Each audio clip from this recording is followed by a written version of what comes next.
bowel movement out of me. It was hard to do. And speaking of hard, what came out of me was a little round, hard, pebble like bowel movement. It was hard and round, about the size of a pretty nice sized rock, about that size. It came out of me and it was just hard. I don't know what that was. It was hard to come out, but it finally came out.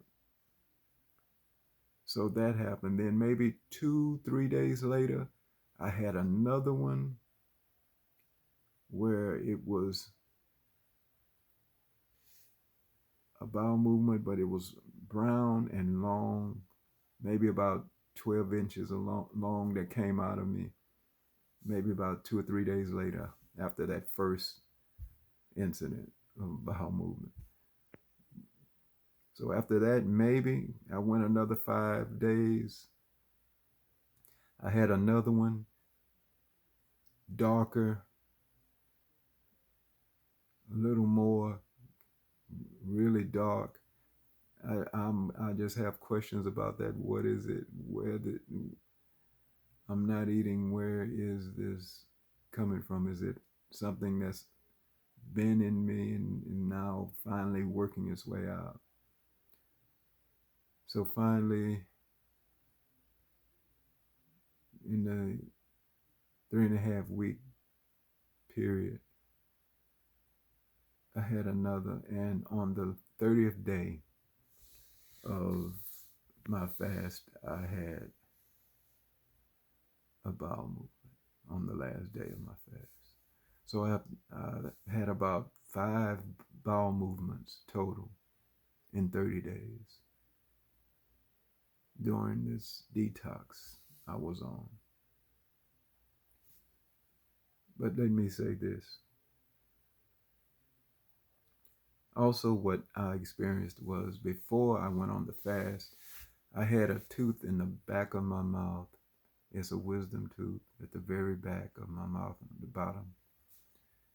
It had chipped and it was hurting me. I went through this pain of this tooth maybe for 6 weeks.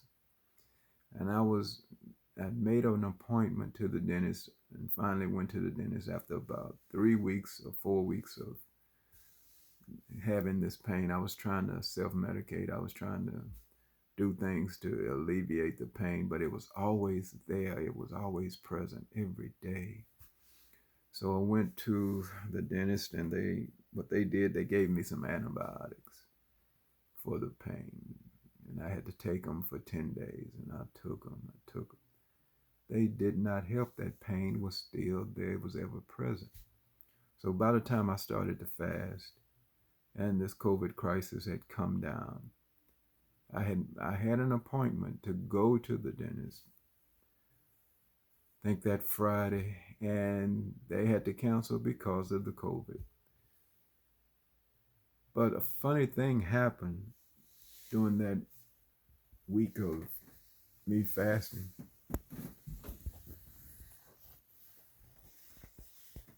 I noticed that I had no pain anymore. During the first week of that fast, I was not hurting in my tooth. Right now, my tooth hasn't hurt the whole month I was fasting.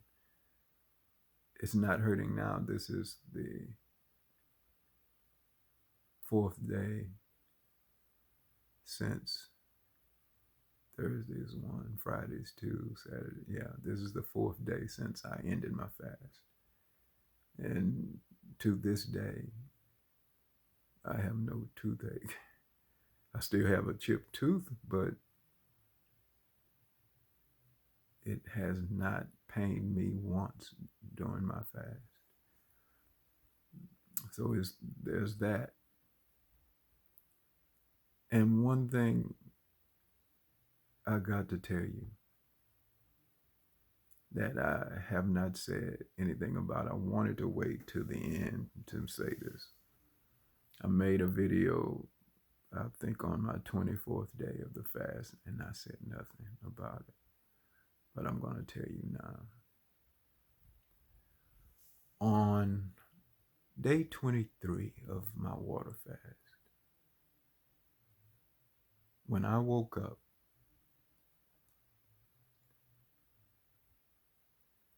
I woke up to an erection. And listen, brothers, this is for you. Whether you're young brothers, whether you're older brothers, whether you be my age, 59, like I am, or in your 60s, 70s, this is for you, my brothers. On the 23rd day of my water fast, when I woke up to an erection, not just any erection, brothers. No. What I saw when I woke up, I had to raise the cover, get my phone, and click my phone on so the light would show so I could look at myself with the light of my phone while I'm holding the cover up with one hand and I'm holding the cover up, brothers. I'm shining the light on myself with the other hand. Let me tell you something, man. Let me tell you something, men. Brothers, I haven't had an erection like that in 20 years. I think I'm bigger now than I was then. And I ain't saying that. I'm saying it to tell you the wonder of the human body, how the human body works to heal itself. What I seen under my covers was amazing to me, and it's mine. I hadn't seen anything like that since I was in my late 20s, early 30s, when I was in the prime of my life. I think I'm bigger now than I was then. Day 23, brothers. Do you know what my body's been doing while I've been denying my body food? My body has been healing itself day by day, hour by hour. During my sleep, my body has been engaged in healing itself. How? Here's how. Because I stopped poisoning it with all the meat and dairy, the animal products that was causing it distress. Animal products have no place in our black bodies, brothers and sisters. Those same animal products make you sick, sisters, because of what they do to the chickens and the cows, what they inject in them. Those antibiotics that causes the bacteria to be immune to them now is causing problems in you where your allergies and your blood pressure is high and you have problems with allergies. You go to the doctor, get antibiotics, they don't help you because you have the same thing because of what you're eating, the chicken you're eating, the meat you're eating from the cow, the bacon, the cheese and yogurt, the eggs, because of all those things you're eating. Now you got lumps in your breast because what causes those chickens to grow so fast is now in in your breast, causing the cancer to grow so fast. And now you've got breast cancer because of what you eat, not because of anything else. But it's not your fault. You don't know. But if you listening to me, now you know. It's because of that chicken, that cow you eating, that cow's milk you drinking. It's you giving it to your baby. Your baby's human, not an animal. Your baby's not a baby calf. It's a human baby. It doesn't, that cow's milk does not belong in your baby's body. It doesn't belong in our bodies. We're human beings. God gave us the fruit of the earth, the plants and the herbs to nourish our bodies, to cause our bodies to work at an optimal level. Not meat from an animal. We're not animals. I always tell people that I loved watching animal documentaries growing up and even into my adulthood. Even today, I love watching Animal Channel and animal documentaries. I love learning about animals in the wild. And there was a lady, Dr. Jane Goodall, used to live in the mountains with the gorillas. Her and other explorers and watchers of animals and those who studied animals and their ways. These people were with these animals. They were with them so long they would study the gorilla, then his young. Then when his young grew up and had a baby gorilla, they would study that. But in all those studies, in all the years that I've watched the study of gorillas, take for example, I have never heard Jane Goodall or any other person who is studying gorillas say this gorilla's sick. Never. Why? Because they don't get sick. Animals in the wild don't get sick. They may get hurt, they may get injured, but sick? No, because they eat what they're supposed to eat. I've never heard anyone say a gorilla's sick. An elephant is sick. They eat the plants and it nourishes them. Our people come from the African continent. They brought my ancestors here. My particular ancestors were brought here on a boat off the Louisiana coast. Came up through Lafayette, Opelousas, and ended up on old man Chavon's plantation.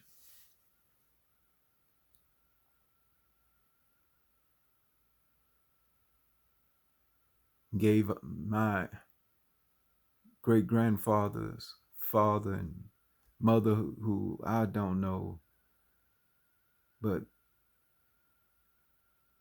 they gave him the name Chauvin. That's what they call us in Louisiana. In Texas here, they say Shelvin. And I always wondered why my daddy would tell us as children, make sure they spell your name right. Because some of the Shelvin's name got misspelled into Sheldon, Shelton, and what have you. We have kinfolks whose name is spelled different than ours. Sheldon, D-O-N. Shelton, T-O-N. I found that out after I was a grown man. Daddy never would tell us why, but I always wondered why Daddy always emphasized make sure they spell your name right. So every time I tell somebody my name, from a little boy, I would always say, I'm BB Shelvin. Shelv, as in victory, IN. I tell everybody that. And I didn't know why, but now I know why. One of my relatives one of my ancestors who didn't know how to read or write, was trading or something and told the white man his name, and the white man thought he heard Sheldon instead of Shelvin. And when he wrote it down Sheldon. And not knowing, my relative took what he had coming, and now he had a new name that sounded similar but spelled different. So because of those things, my dad would tell his kids, make sure they spell your name right. But I digress. But no, I found the cure I was looking for, and I know why. And finally, I know why I was losing my manhood. I know why I was suffering from impotence. I know why. It's because of the meat and dairy and sugar that I have been intaking all these years. The poor eating habits I've had all these years started to catch up to me in my early 40s and continued to get worse because I didn't know how to pinpoint it. But I'm telling you, brother, you listening to me and you know you're not the man you used to be. But there's no reason why you shouldn't be. You should be still the man. And you can be the man if you listen to my voice. I lost my manhood. I was with someone and I could not perform. It's embarrassing. It's terrible. You have to fake it like you're stressed, or there's something else wrong and you're not feeling it today. Lies. You feeling it, you can't do it. I could not do it. And I didn't know why, and it was killing me. But now I know. And I'm fixing it because I quit eating. I quit eating all that meat, dairy, cheese, eggs, yogurt, milk. Gone.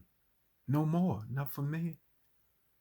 If it's going to rob me of my manhood that I've got back on day 23 of this fast, when I woke up and shined a light under the cover and couldn't believe what I saw. Oh, but I believe it now. That's why I'm not ashamed to say I couldn't get hard. But I can now, and I know why I can, and I know why I will be. Oh, I'm a man again. But I'm a man because I learned something, and I got to share it. And I'm not ashamed to say I was not the man that I used to be. But I'm the man again. And now it's time to share and let you brothers know, man, quit eating, man. Quit eating that meat. Quit eating that cheese and dairy and sugary products. Plant-based whole food diet, man. You gotta do it. Let me tell you something. I didn't weigh myself when I was on this fast. I had stopped weighing myself for years. I was just going by the clothes that I wear. I wear 36 pants. And the last time I weighed myself, I was around 195, 200, somewhere in there. But I knew that after a few years went by, I gained weight. I had a belly kind of. In the last 3 years or so, I don't know, I just kind of got my belly just was um, protruding. And I know that I probably put on 5 or 10 pounds. So when I went on this fast, I'm going to guess that I was about 205, anywhere between 205, possibly 210. I have not weighed myself in years, but my optimal weight has been about 195 to 200. And I put on a little weight around my waist. So that's it. I probably put on 5 or 10 pounds. So I was about 205. Let's just go with that. By the time the 30th day of my fast came, my coworkers had noticed that I was dropping weight, and especially from week 2 onward, seemed like my weight started really dropping. The increase was getting pretty dramatic. By the time I got to my 3rd week, it was day by day. Every morning I could see I'm dropping weight. So that's the fat that was stored in me is being burnt because my body is using those reserves to fuel itself. That's the work of the body. But my coworkers had noticed that I was really losing. I'd really lost a lot of weight by the 30th day. They knew but I told them what I was doing because I didn't want them to think I was sick. So I let them know that I'm fasting for my health and that I'm just drinking water. I'm not eating. So they brought a scale out on my last day. They were pretty much celebrating that I'm going to start back eating because I got so small. And I took my shoes off and stepped on the scale. It was a digital scale. And the scale said 170 pounds even.